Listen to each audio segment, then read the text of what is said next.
saya ajarkan doa. Riwayatnya tersambung nanti. Tersilsilahkan nyambung sampai kepada riwayat-riwayat yang sahih untuk diamalkan. Baca ini khususnya di hari Jumat. Hari apa? Khususnya di hari Jumat. Tuh, usahakan dibaca tiap Jumat sebelum selesai meninggalkan Jumatan untuk yang ikhwan laki-laki. Yang ibu baca ba'da asar bu, menjelang maghrib. Dawamkan itu setiap hari apa? Jumat khususnya. Boleh dibaca dalam setiap hari, setiap selesai sholat boleh. Tapi Jumat itu spesial. Itu nanti riwayat yang mutasalsilah diajarkan para ulama kita. Saya mendapatkan juga itu, ya, secara bersanad sampai ke ulama. Pak Ustaz, doakan saya agar bisa terbebas dari hutang riba. Saya zalim kepada orang tua dan saya ingin istiqomah dalam berhijrah ini, serta saya ingin menjadi salah satu murid Pak Ustaz. Kita doakan sama-sama semoga Allah Subhanahu wa taala membebaskan kita semua, baik yang bertanya, meminta ataupun kita, dari segala yang Allah larang. Semoga kita dijauhkan dari segala hal yang buruk dalam pergaulan materi, semoga dibebaskan dari tipu menipu, sogok menyogok, semoga dijauhkan dari korupsi, dan semoga dibebaskan dari perbuatan riba. Riba itu rumusnya begini: wa ahallallahu al-bai'a wa harrama riba. Ya, Allah menghalalkan jual beli dan mengharamkan riba. Dan janji Allah, kalau riba ditinggalkan, itu aktivitas niaganya oleh Allah akan diganti dengan yang lebih berkah dan sifatnya lebih menguntungkan dunia akhirat. Jadi meninggalkan riba itu bukan rugi, tapi untung. Itu dulu yang dipahamkan dalam benak kita. Meninggalkan riba itu bukan rugi, tapi untung. Ya. Yamhaqullahu riba wa yurbis shadaqat. Sebaliknya, orang yang terjebak dalam riba seakan-akan mendapatkan yang banyak, padahal nanti kata Allah akan tersiksa dengan ribanya. Bukan cuma di cicilannya, pikirannya, dan yang terkumpul yang terasa banyak itu nggak ada keberkahannya. Gini. Kalau harta kurang berkah atau tidak berkah, kalau masuk ke perut jadi makanan, nanti itu akan menghambat pusat-pusat kebaikan. Misal, azan terdengar di telinga kan, Allahu Akbar, terdengar tuh. Tapi kalau ada hal yang haram masuk, entah itu dari pencurian, korupsi, sogok menyogok atau riba, masuk ke dalam mulut, diolah, nanti akan menutup bagian fungsi pendengaran kebaikannya. Dia dengar, tapi nggak bisa merespon. Itu yang dimaksud di Quran surah 6 ayat 25, wa fi adhanihim waqra, di telinganya ada sumbatan. Jadi kalau Anda mendengar adzan tapi tidak peduli, padahal Anda mengatakan beriman, coba dicek baru berbuat maksiat apa sampai telinganya tertutup mendengar kebaikan. Anda pulang dari kantor lewat pusdai, yang ke masjid banyak, waktu sholat sudah tiba, Anda yang lewat situ tapi kok bisa nggak tertarik untuk sholat? Tanyakan, baru berbuat maksiat apa sampai matanya nggak peka pada kebaikan. Mushaf di rumah banyak, dari yang kecil yang masuk saku sampai yang paling besar yang nggak bisa disakuin, tapi cuma jadi pajangan, nggak bisa baca, padahal tiap hari lihat. Tanyakan pada diri kita, pada diri masing-masing, dosa apa sampai nggak bisa baca mushaf itu? Makanya ada ulama mengatakan begini, kalau sehari nggak bisa baca Quran sedangkan di rumah mushafnya banyak, tengah malam bangun, masuk ke ruang tengah, ambil mushaf yang paling besar, jangan dulu dibaca, bentangkan dulu, lalu tanyakan pada diri sendiri, ya Allah, dosa apa saya sampai nggak bisa baca Quran ini? Satu. Jadi kalau ada orang yang sudah diarahkan pada kebaikan belum tergerak, itu cuma dua penyebabnya. Satu maksiat, kedua dunia yang berlebihan. Hubbud dunia, dunia yang berlebihan. Yang kedua, kalau sudah masuk ke perut harta yang tidak halal itu, maka nanti akan menghijab kolbu, sehingga apa yang dimohonkan kepada Allah berupa kebaikan terkadang tidak langsung sampai ke dalam kolbunya. Sifat doa itu kalau dimintakan, itu sifat dasarnya dikabulkan. Dalilnya Al-Baqarah ayat 186. Wa idza sa'alaka 'ibadi 'anni fa inni qarib ujibu da'watad da'i idza da'an.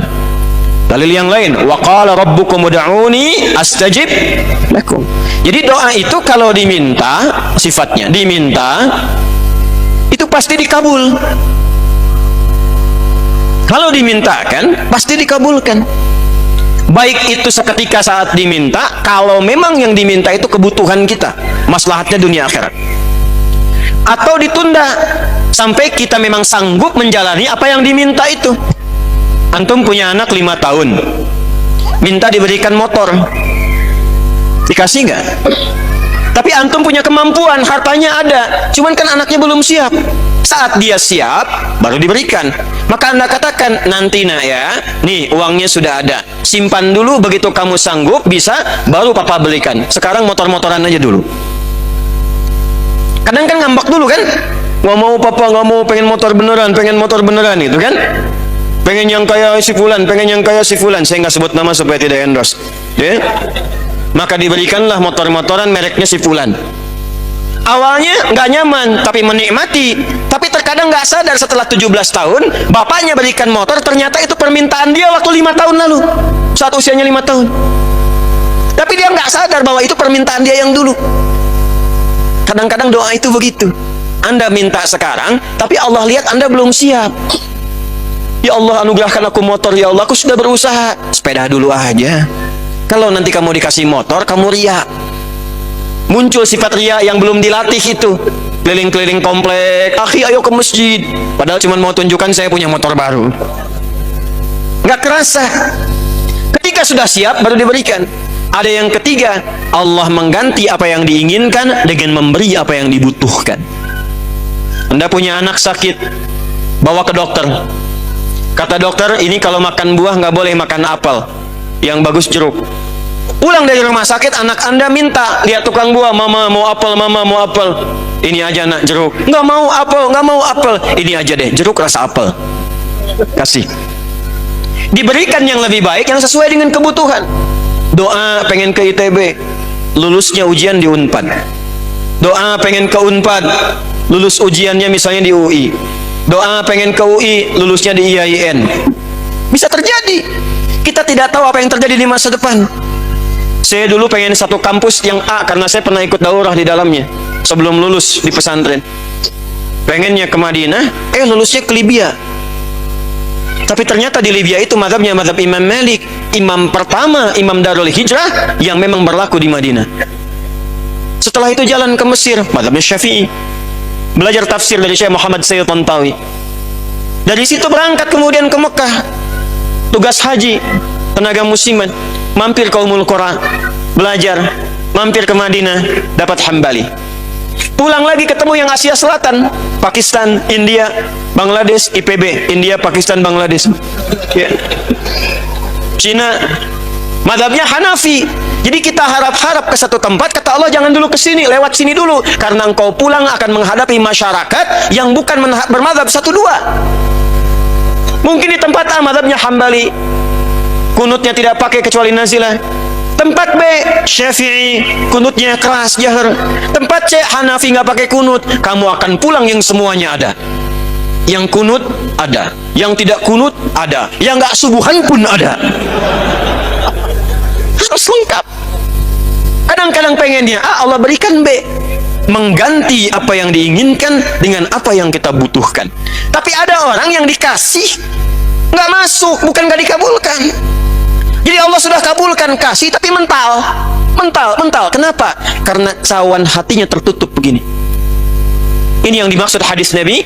Thumma dzakara rajula yutilu as-safara ash'atha aghbara yamuddu yadayhi ila as-sama' fayaqulu ya rabb.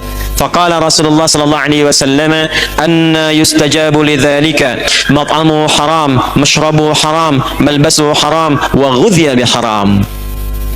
Ada seorang menempuh perjalanan panjang, safar. Orang yang safar doanya mustajab. Orang yang safar doanya apa? Tapi syaratnya safar untuk kebaikan. Lebih bagus lagi untuk ibadah. Umrah. Bu.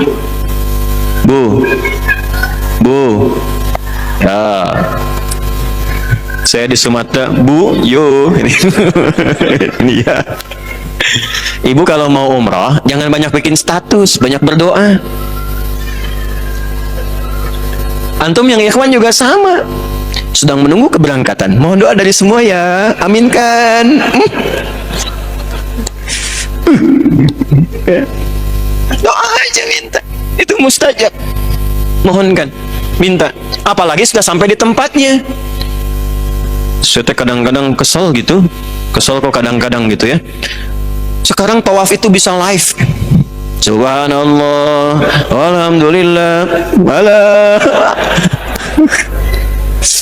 aduh ya Allah. Sa'i juga begitu. Rabbighfir warham wa'fu wa takarram. Kelihatan enggak? Udah nyampe sana itu enggak mudah. Orang nabung-nabung jual ini itu, pengen berangkat haji, ya Allah, nyampainya haji Singapura, sampai ke Singapura balik lagi. Ada yang sudah sampai Jeddah, ternyata visanya nggak bisa digunakan, balik lagi. Anda udah nyampe ke sana, mustajab. Kedua, ini adabnya angkat tangan. Orang yang mengangkat tangan begini dalam berdoa, itu hadisnya, innallaha hayyun karimun. Allah itu sangat merasakan dan malu kalau ada hamba mengangkat tangannya tidak mengabulkan doanya. Cepat dikabulkan. Yang ketiga dia mengatakan, ya Rabb, ya Rabb. Sudah masuk Isya? 1 menit lagi. Ya Rabb, ya Rabb. Rumus ketiga, awali dengan Al-Asma'ul Husna. Apa? Al-Asma'ul Husna. 1, safar, kalau sedang safar. Atau kalau bukan safar menuntut ilmu kayak sekarang, mungkin cuma 5 langkah, cuma 10 meter dari Pusdai, tapi 10 meter ini berharga. Mungkin apa yang Anda mohonkan selama ini terkabul jarak itu. Dalilnya sahih di Ibnu Majah dari Abu Darda radhiyallahu ta'ala anhu, man salaka tariqan yaltamisu fihi ilma sahalallahu lahu tariqan ilal jannah wa innal malaikata la tad'u ajnihataha ridwan li talibil ilmi. Setiap ada yang berangkat, malaikat itu meridai dan mengaminkan doanya. Dia menempuh tiga-tiganya orang ini di jalan, mengangkat tangan, dan memulai dengan Asmaul Husna. Tapi komen dari Nabi, kalau sudah Nabi komen, like, share, and subscribe. Apa komennya Nabi?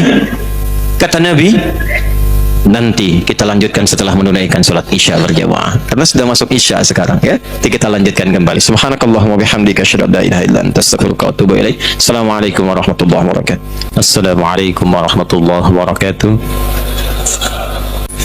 Hadirin sekalian, kita telah menunaikan sholat Isya berjamaah WIB waktu Indonesia bagian Bandung. Semoga semua sholat dan doa kita diterima oleh Allah Subhanahu wa ta'ala. Kita lanjutkan. Orang-orang yang membebaskan diri dari dosa berusaha memperbaiki hidup, baik di amaliyah jasmaniyah, perbuatan yang dilahirkan dari produk jasmani, mulut berbicara, tangan bergerak, kaki melangkah, yang kadang disadari atau tidak pernah salah. Mulut seharusnya berkata baik, tapi lisannya berkata yang tidak baik. Kaki melangkah kepada yang baik, tapi melangkah kepada yang tidak baik. Itu jasmania. Ada maliyah, harta. Baik memperolehnya, dari mana diperoleh, kemana digunakannya. Ada yang memperolehnya baik, tapi digunakan pada tempat yang tidak baik. Betul, bekerja halal tidak ada masalah, tapi diberikan produk-produk yang dilarang oleh agama. Ada yang kedua, mendapatkannya tidak baik, dikeluarkannya pun tidak baik juga. Korupsi, judi, digunakannya untuk maksiat, double kesalahannya. Ada yang unik, didapatkan dari yang tidak baik, tapi pengen digunakan pada yang baik, dan biasanya nggak banyak dikeluarinnya. Hasil korupsi pengen nyumbang masjid gitu, ya. Hasil dari yang haram pengen dipakai kegiatan sosial gitu. Hal-hal yang demikian nanti akan berpengaruh, tadi disampaikan, kalau masuk ke dalam tubuh seseorang. Maka seperti tadi dikisahkan menjelang Isya, Nabi mengomentari tentang seorang yang menempuh perjalanan panjang dalam kebaikan, lalu orang itu ingin berdoa mengangkat tangan, lalu menutup dengan Al-Asma'ul Husna, mengatakan ya Rabb, ya Rabb. Secara kaidah, doanya semestinya dikabulkan 3 kali lebih cepat dari orang biasa, karena safar mempercepat, mengangkat tangan mempercepat, dan memulai dengan Al-Asma'ul Husna itu bahkan yang dimintakan oleh Quran. Quran surah 17 Al-Isra dari ayat 110 itu, Qul ud'u Allaha aw ud'u Rahman ayyamma tad'u falahul asmaul husna. Walillahil asmaul husna fad'uhu biha. Pilih sesuai dengan kebutuhan. Jadi nggak harus disebut semua. Allah ya Rahman ya Rahim ya Malik ya Qudus dan seterusnya. Bisa dipilih salah satu. Ya Allah, butuh apa? Rizki, ya Razzaq. Anda sedang belajar, besok mau ujian, ya Allah, ya Alim. Punya masalah, ya Allah, ya Al-Fattah. Orang ini menyebut nama Allah dengan sifat rububiyahnya yang seharusnya cepat mengabulkan, ya Rabb. Apa komentar Nabi? Anna yustajabu lidzalika. Bagaimana doanya bisa dijawab? Mat'amu haramun, sumber makanannya haram. Mashrabu haramun, minumannya haram. Malbasu haramun, pakaiannya haram. Wa ghudhiya bi haramin, dan perangkat hidupnya haram. Jadi haram itu bukan hanya akan menutup sumber-sumber informasi kebaikan, tapi saat yang bersamaan juga bisa menghijab antara permohonan dengan jawaban doa yang Allah kabulkan. Makanya hati-hati dari yang haram ya. Saya ajarkan doa. Riwayatnya tersambung nanti. Tersilsilahkan nyambung sampai kepada riwayat-riwayat yang sahih untuk diamalkan. Baca ini khususnya di hari Jumat. Hari apa? Khususnya di hari Jumat. Anda boleh catat, atau Anda boleh rekam, atau Anda boleh lihat kembali rekamannya nanti setelah tuntas kajian. Allahumma kfina. Boleh diikuti. Allahumma kfina bihalalika an haramik wa aghnina bita'atika an ma'siyatik wa bifadlika amman siwak. Cukup pendek tapi padat, dalam sekali itu. Usahakan dibaca tiap Jumat sebelum selesai meninggalkan Jumatan untuk yang ikhwan laki-laki. Yang ibu baca ba'da asar bu, menjelang maghrib. Singkat itu. Allahumma kfina bihalalika an haramik. Ya Allah, mohon cukupkan hidup kami ini dengan semua yang halal dan jauhkan dari yang haram. Wa aghnina bi ta'atika an ma'siyatik. Dan mohon ya Allah perkaya kepribadian kami dengan semua jenis ketaatan kepadamu dan jauhkan dari maksiat. Wa bi fadlika amman siwak. Dan berikan rizki kepada kami yang paling utama darimu, dan kami berserah kepadamu dari selainmu. Dawamkan itu setiap hari apa? Jumat khususnya. Boleh dibaca dalam setiap hari, setiap selesai sholat boleh. Tapi Jumat itu spesial.